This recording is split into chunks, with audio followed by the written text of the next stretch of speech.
First of all, welcome to everybody, and thank you for joining us today. We are going to have a town hall today where I'm going to do a short presentation, and then I'll just ask you guys to raise your hands, and I'll take you off mute, and you'll be able to come on and talk. Also, we have some members who joined us in DC earlier this year, and they'd love to tell you about their experiences. But today's town hall is going to be all about empowerment, skills, and making a real difference for individuals with severe autism. We'll walk you through who we are and also why our approach is a little different and how you can join the national grassroots movement to influence policy in meaningful ways. We have a really exciting legislative week coming up in September, and that's the purpose of today's event. All right, this is NCSA. Our mission is to pursue recognition, policy, and solutions for a surging population of individuals, families, and caregivers affected by severe forms of autism and related disorders. Our vision is a society that recognizes and responds to the unique needs of severe autism across the entire lifespan. We focus on real, concrete change, not just awareness. And what makes us different, and this might be a bit different than some other advocacy events that you may have attended in the past, is that at NCSA, it's about quality advocacy, not just performative gestures. We are not going to treat you like employees of a call center and just give you a script and expect you to mass call out or contact legislators with just the verbatim messages that we provide you. We provide training to help you become an effective advocate in any setting, local, state, and federal. So the skills you learn by participating in this legislative event that we have, we'll be able to translate to other topics of advocacy you want or other events, local events, maybe your school board or your IEP meetings. We are all about our members learning to navigate systems, build relationships, and make informed and influential asks. We have our National Grassroots Network, and this is where we have multiple state chapters across the country. We're always looking to add even more. That's something that you're interested in, but our National Grassroots Network meets monthly, our state chairs, and they really get to customize what the issues are at a local and state level. And then they come into our monthly meetings and help inform the entire nation. And so we're able to band together with them. So it's all about really strategic actions, and we provide training and mentorship, very personalized tools, and we focus on real influence at all levels. So in April, we traveled to Washington, D.C. for in-person meetings with legislators and federal agencies. We brought authentic stories from families and paired them with clear, concise policy asks. And we're going to be replicating that again for this fall event. The impact was immediate, and several offices have requested follow-ups and offered to continue that conversation since then. It is really important at NCSA, you'll hear us talk a lot about relationship building. So instead of every single contact that we have with legislators being this huge big win, what we are really trying to do is create meaningful, sustaining relationships with our elected officials. Why face-to-face matters. When we meet face-to-face, we humanize the policy discussion. Legislators remember who they meet. Being seen changes the dynamic, and relationships begin when they meet the people behind the stories. It's one thing for us to tell them, or to, even if you write in or you're on the blog, anything like that, those are powerful, but it means something different when they can really put a face behind the name and behind a story. This video here, I'm going to play. This was something we used in DC. We had see if you can see these little cards here. But we had QR codes on these. We passed these out to the legislators, and these were really impactful. This is just a shortened 2-minute version of it, but I'm going to play it for you here.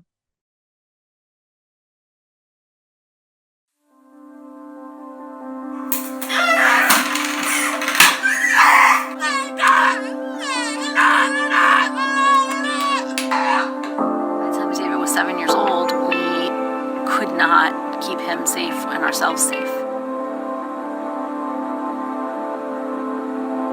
He's broken noses, he has given concussions.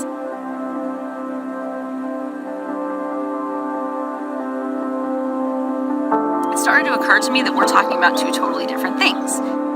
What I'm talking about is not what you're talking about.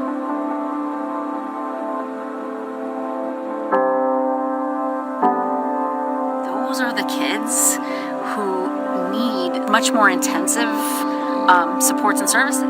We face a growing public health crisis in America. The number of individuals with severe, profound autism is on the rise. Severe, profound autism, which frequently includes challenging behaviors, is a real condition. Millions of people have traits associated with autism. Those with severe, profound autism are underrepresented and misunderstood. You can't imagine when you're the parent of a child like this how much you love your child and how much you hurt when they hurt. It's time to shine a light on this urgent crisis. It's time to acknowledge the reality of a severe, profound autism and provide for appropriate supports and services before it's too late. They need qualitatively different care in order to be supported safely. They need a continuum of care that includes intensive and specialized services that are usually provided in disability-specific educational, vocational, and residential settings. They need this level of support not to thrive, but to survive. This is not just a matter of the civil right to be able to choose where or how you live, but a matter of the basic human right to life itself.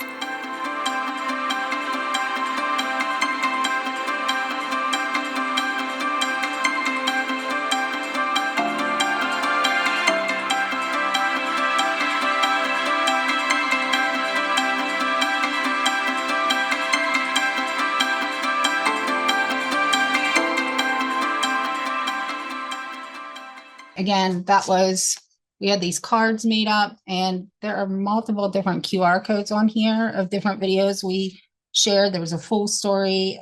This is the shortened version, but you can see that these aren't stories that are the palatable, fun, necessarily celebratory stories that we see a lot of times online, but it's really important that we are sharing the realities that these families are facing.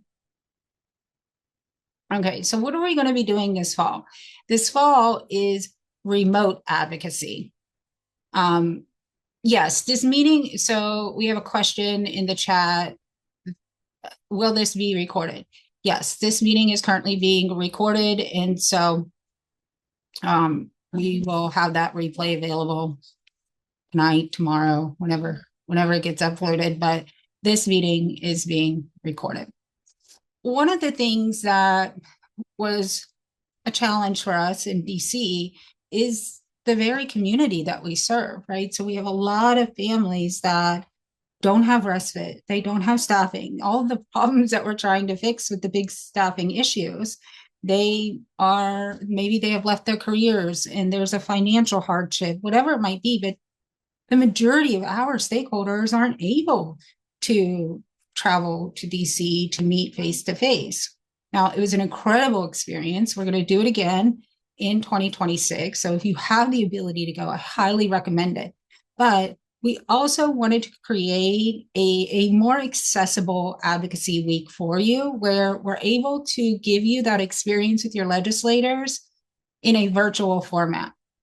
And again, this isn't just about meeting with your legislators. This is about the skills you gain during the training process to meet with your legislators. And so keep that in mind. So we're going to be extending our impact through remote advocacy, and you can join from home and still have a really powerful presence. And why this is so important is because this is something that you can utilize throughout the entire year. Even if you come to DC with us year after year, you'll be able to use these new skills throughout the rest of the year to continue expanding on those relationships that you're building with your legislators. So we encourage you to bring your child with severe autism on camera if possible, or at least have a photo to share, even if you can only bring them on camera for a few minutes. But it is important for the legislators to be able to see a face to the story. We're also going to provide, this is one of them, some visual templates for you, and so that you can either print them out or however you want to do this, you can hold up a picture. And here we have, Tennessee has a voice, and this is our state chair, Tennessee, Stevie, and her daughter, Cora. And these are the people that we're advocating for. And it's important that the legislators see this. It personalizes the conversation and ensures that they know who we're fighting for. So some skills you're going to learn through this remote event is how to find common ground across political lines. Even if it's somebody that you are diabolically opposed to politically, we are going to teach you how to find that common ground so that you can have productive conversations with your legislators, how to research and schedule your own meetings, how to craft a concise, memorable message, and how to explain our two policy planks, the housing crisis and the urgent need for research parity are going to be our two policy planks for this event. So just briefly, we're going to go way deep into this on August 23rd into our policy planks, but just to give you kind of an overview right now, the first policy plank is going to be on the housing crisis because adults with severe and profound autism face an extreme shortage of appropriate housing. Regulatory conflicts between HUD and CMS prevent the development of specialized settings. So we are calling for a GAO investigation, which if you don't know what that means, that's okay. Again, we're going to go deep into these things in a couple of weeks to identify and address these barriers so innovative housing solutions really can move forward. And then our next one is on research parity.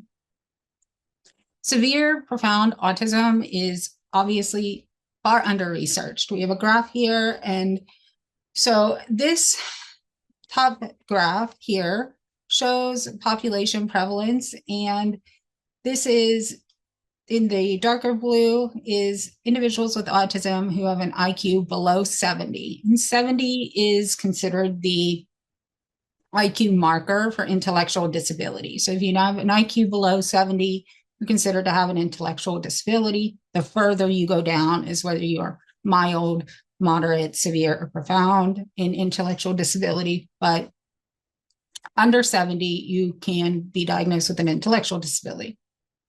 Borderline is in the teal, and that's the individuals who are 70 to 85 IQ because the average IQ is 85. So anything above 85 is considered above average. And you'll see here that's in the green is the representation of individuals who have an IQ above 85 is in this lime green here that have autism. But look at the research representation. And so there was a meta-analysis done and published in 2019, and they looked back at autism research, recent autism research, and they looked at the participants. They found that less than 6% had an IQ below 70, and less than 4% had an IQ below 50, and only 2% were nonverbal. And this really started to get legislators' attention when we started looking at the fact that all of this money is being spent on autism research, and yet it's not actually going to individuals that really need the most significant amounts and types of support. We really are far behind on that. And so that's going to be another one of our policy planks, is not taking research away from anybody else, but making sure that our children are represented in the research, that we are getting funding specifically for severe and profound autism, because their needs obviously are much more unique to what is currently available out there.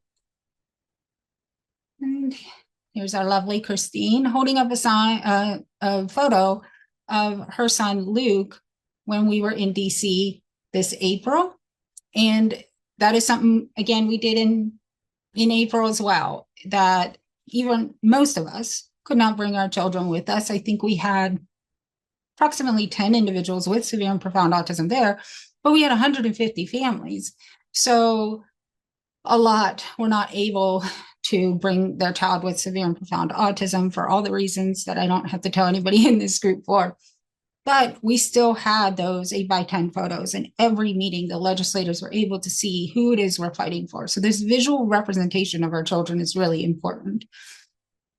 So what you're going to gain by participating in this particular event is that it's a skill building journey. You'll gain civic skills that you can use for a lifetime, confidence to advocate in any setting, and the backing of a really strong national network. So this is going to be our schedule. On August 16th, these are Saturdays. So August 16th, we're going to have an advocacy skills training, and that's going to have breakout sessions. These are really important to attend if at all possible. There will be recordings, password protected recordings of these two trainings, but you're not going to get to participate in the breakouts if you aren't attending these live. So these are going to be Saturday, August 16th at 2 Eastern, as well as Saturday, August 23rd at 2 Eastern. The second one on August 23rd, we're going to go into those policy planks and make sure everybody really fully understands what the legislative asks are. And then we are going to have this mass legislative advocacy week, September 8th through the 12th. Advocates all across the country are going to be meeting with their elected officials through a virtual format, whether it's Zoom or Teams, doesn't matter. But we're going to be having those meetings, and this is accessible to anybody, any state you live in, whether you can't leave your house because you don't have staffing, it doesn't matter. This is accessible to everybody. That's the great thing about this. And then we're going to get together again, probably the week after. We haven't set the date specifically on it. We're going to have a debriefing session. And if you go to our website under the policy tab in DC event, you can see our debriefing session, town hall from DC, to see how important it is to have these conversations afterwards and see what we can learn from each other. And that's it. This is the event. So we really invite you to get involved in this and join us in the National Grassroots Network so you can prepare your story, practice your delivery, and really gain the resources and guidance and encouragement all along the way to do this, whether this is your very first time advocating at this level or you're a seasoned pro. We will have a space for you in this. The sign up page is ncsautism.org/voices25, or you can again go to our website and just click the policy tab, and I think it's the last option in the drop down there. So thank you for coming today, being a part of this. This is just the beginning. And this isn't just about showing up, but it is about showing up prepared, strategic, and united. That is really what NCSA is all about. So I'm going to stop sharing my screen now. And find the chat box again. Oh, I lost it again.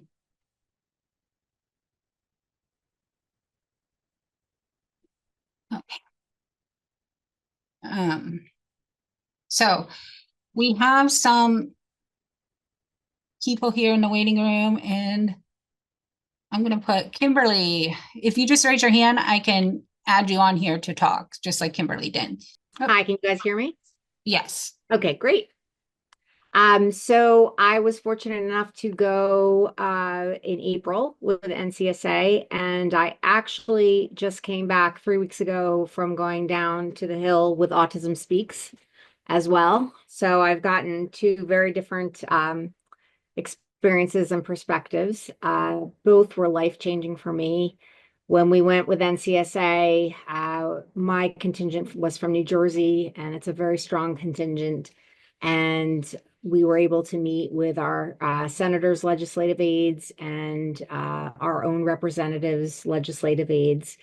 And we got to tell our stories. And my particular platform that I spoke about regards Medicaid, and I was able to talk about the potential cuts and how devastating they would be to my family, in part for my severely autistic son and also for my husband who has early onset Alzheimer's.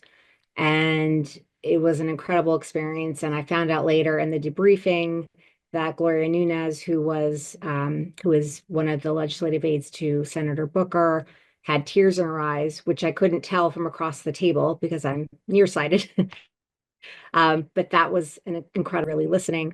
It was so incredibly well organized. The day before we went to speak to everyone was just filled with speakers and very inspirational. And I felt like for me, it was my first time doing this, and I felt very well prepared when I went the next day.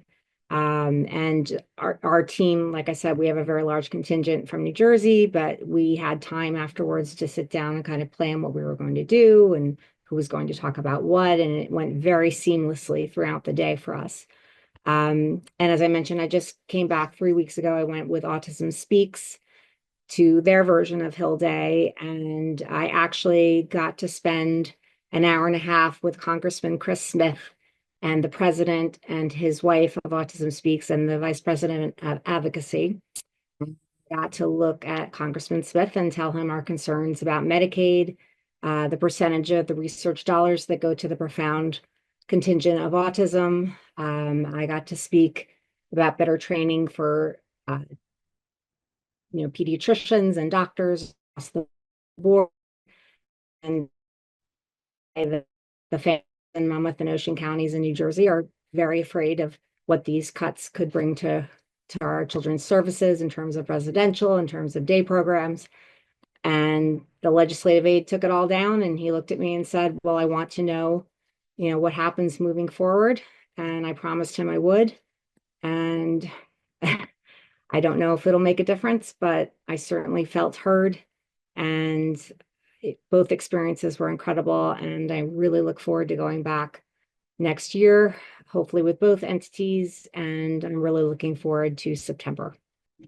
Thank you. Thank you so very much for that detailed description of how things have gone and how you continue to carry this on. And it's what we love to hear, that, you're not just kind of in an echo chamber and in a bubble and stuck and waiting for the next time one organization or another sends out a request, but that you continue to remain active. And that is exactly the type of network that we are hoping to build across the country. I've added some of our attendees from the past in as our panelists now, and I'm just going to let them choose to come off mute. Kent, would you like to go first, and then Christine? And I'm going to mute myself because Jaden's getting a little rowdy here. Yeah, sure. I really don't have much to add. It's such an eloquent testimony we just heard.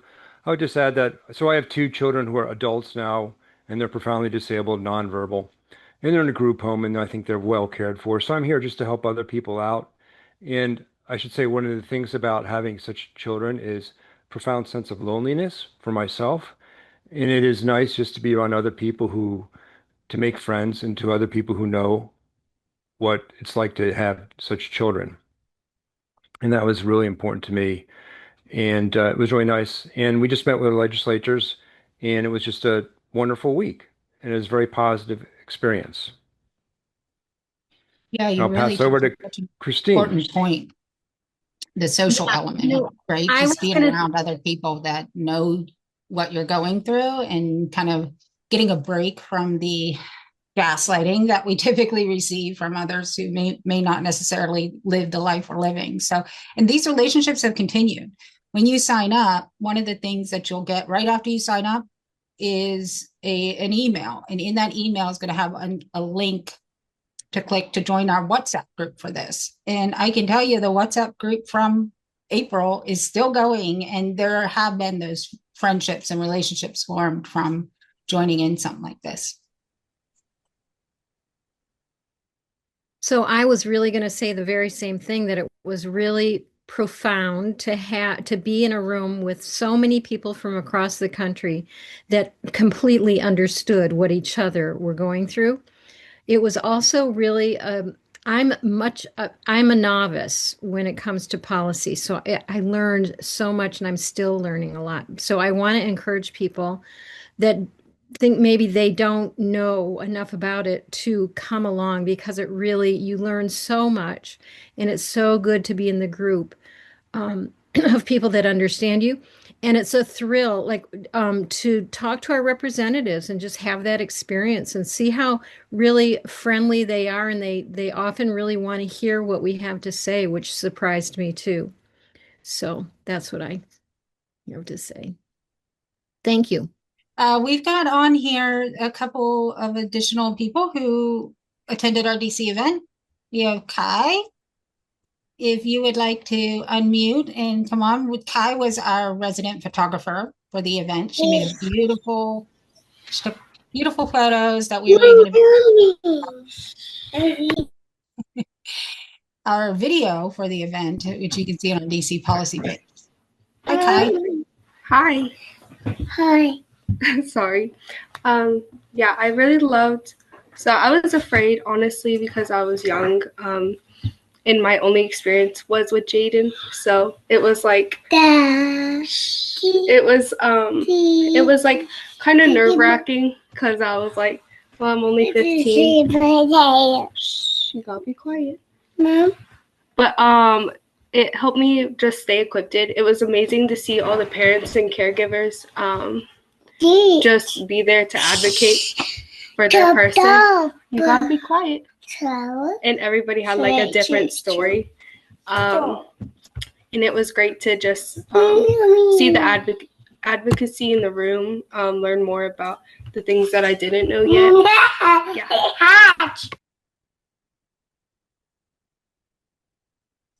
Yeah, and Kai is a perfect example. You know, this is all ages. So if you're a sibling, if you have other children that would like to get involved in this, please also encourage them to sign up for this too. Because, and in the case for Kai and her mom came with us to DC, and they were able to bring an additional perspective to this as friends of the family and getting to see this from the outside looking in. And it wasn't just me there by myself advocating. We had that support, that wraparound support as well. So it's really important. Jenny? Jenny is our state chair out of Texas. Yeah, I'm Jenny Muller in Texas. I live in Houston, and when I went to DC in April, it was the first time I had done something like this in person. I was just really, I went with several other people from Texas. Does not type an R. And we really and they had actually had more experience at this than I had, being to some other conferences. And they really were they were very impressed. I was overwhelmed how great the conference was and the training. Literally we learned so much in that one day of training, and on just skill building and how to craft our story, and what the policy platforms were, and really some just good skills on how to interact with the legislators, speaking to them, formally, not calling them by their first names, also treating the staff the same way. That those staff members really are gatekeepers, and if you that's who you may be meeting with, it is just as valuable as meeting with the legislator themselves. And we had very positive feedback with the tools that we were given. We had handouts, we had pictures of our disabled children and relatives. I had a picture of my son who is now 29. And so we really we made a big impact. And actually, as we left Senator Cornyn's office, for example, we thought we would be in there just, maybe for 20 minutes. We were in there for almost an hour, and she really thanked us and said she really appreciated that we were very fact-based, we were research-based, we were being at a time when Congress is trying to cut dollars, we were being very um, reasonable and wanting to and what we were asking for, even though what we were asking for was a lot, we really learned how to couch things in the right way that it would come across correctly. And as we all know, if you start off on the wrong foot, the meeting just goes sideways or doesn't go at all. And so ours didn't, and I think it was clearly because of the skill training that we got literally the day before in the 1 day session of training, along with the deep dive into all the policy platforms. And in DC, we had 4 policy platforms because we had longer to really prepare, and we were in person.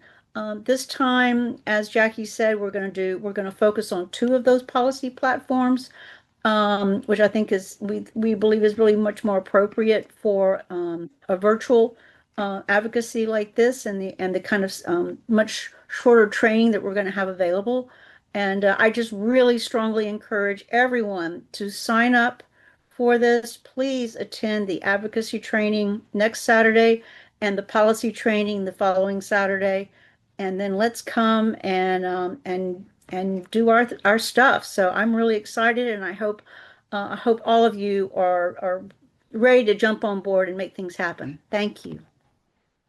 Thank you, Jenny. That was a wonderful synopsis of the attention to detail that NCSA has with the advocacy training portion of this, that you can really feel more confident in advocating. Like I said, at any level, these skills are translatable, and we will provide you again with the handouts and all of that kind of material. So don't worry about that.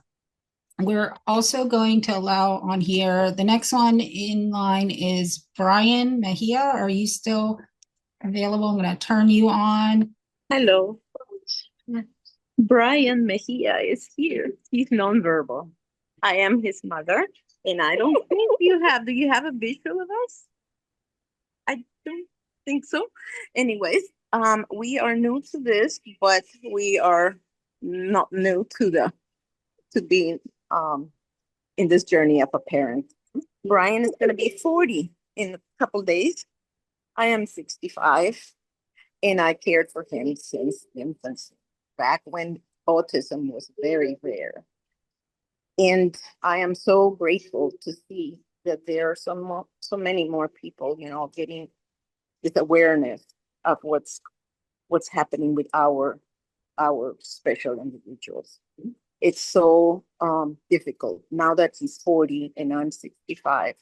Housing is what's become probably the most important thing, because his behaviors are usually the thing that excludes them from many of the services.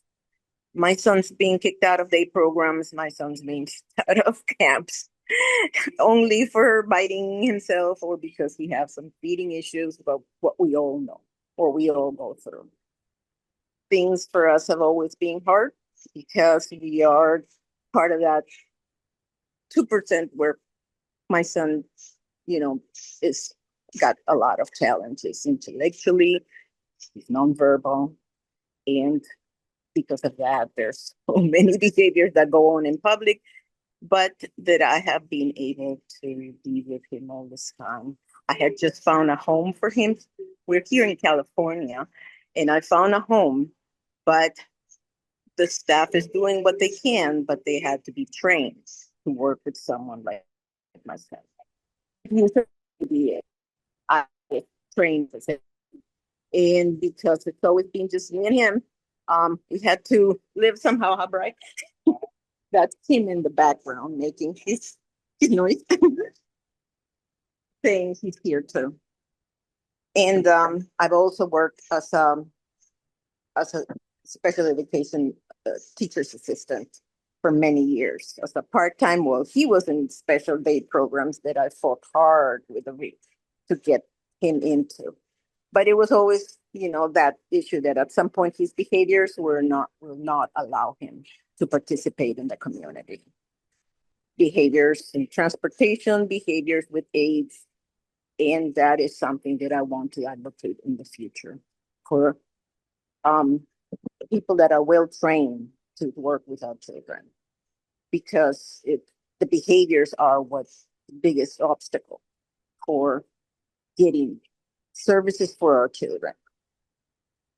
Because of it, there's not the staff that works with them, they need to be well paid, have a better page, because their training is worth it. And so we're hoping that we could learn in some way more to how to participate and make the legislatures hear our story as well. Thank you for this opportunity. I just wanted to answer a couple questions. So we had a question on, I wanted to share our story, but I don't know where to post it. He needs to be seen too.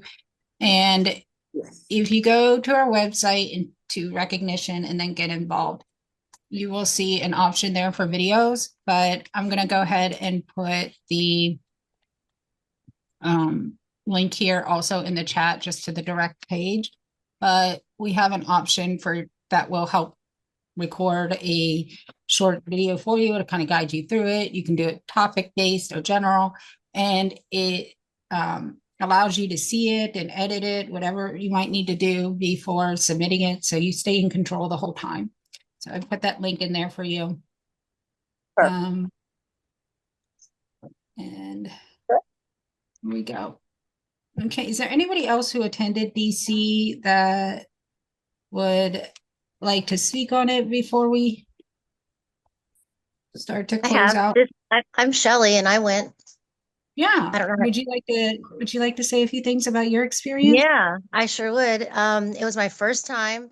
It was amazing, and I just when I went when you guys had the meeting in the room, it was so like my shoulders went from my ears to my relaxing mode, because everybody there had a story that I could relate to, and it was so nice, like Kent was saying, that you felt, like you have a group of people that understand.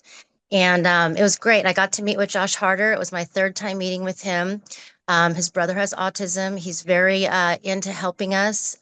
He's always at all the events in Manteca. He's just wonderful, and it was just a great experience. And I plan on going in 26. It was just great to get everybody together, and I like the way they group everybody's in state, and how that they allow all of us to just bounce off ideas.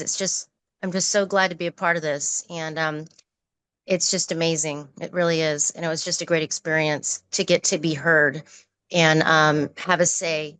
And I just wish that we can encourage more people to become caregivers somehow while they're, still going into school or college or something, some kind of incentives to want them to go that direction, so we have more help for the kiddos that need the 3-to-1s. I never knew, from my experience, I had never knew there was such a thing, because we all live in our own bubbles of our own worlds. And it was such an eye opener, like, really? Like, I was just shocked. And I was like, my gosh, I'm so glad I'm a part of this to help, because, we all are going to die one day, and our kids are going to need help. And that's been said many times by all of us. So we're all working towards the right goals, and it's just a great organization. And Jackie, thank you so much. That's all I got to say is just thank you. You're just amazing for helping us all get together to help all of our kiddos.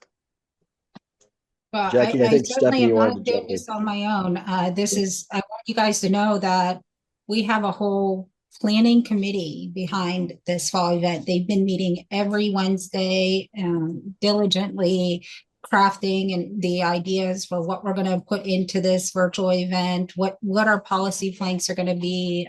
And many of them were first-time advocates in DC and now are involved in the planning stage for this fall event. So it really is just a very edifying experience for us to get to see that progression of the advocates growing. So, Yeah, I'm excited to learn more. yeah, absolutely. Did I hear Mark chime in there? Did I hear his voice? Did somebody? Yeah, I was just suggesting Stephanie in the chat was asking to be unmuted. Stephanie?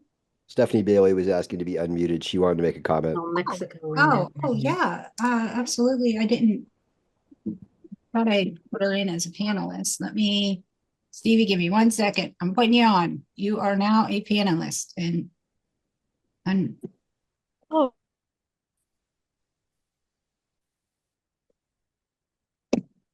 thank you. Something happened when I joined. My link was trying to open in Teams, so I had to re-register and use the other link. But I just wanted to say everything everyone said about the DC trip. I agree with, but I wanted to add that I'm one of those people who has been unable to catch a break for several years, and I have like tons of AD. I mean, I'm not diagnosed, but I have like racing thoughts and trauma symptoms. And NCSA helped me so much to. I wouldn't say I was confident, but I was able to.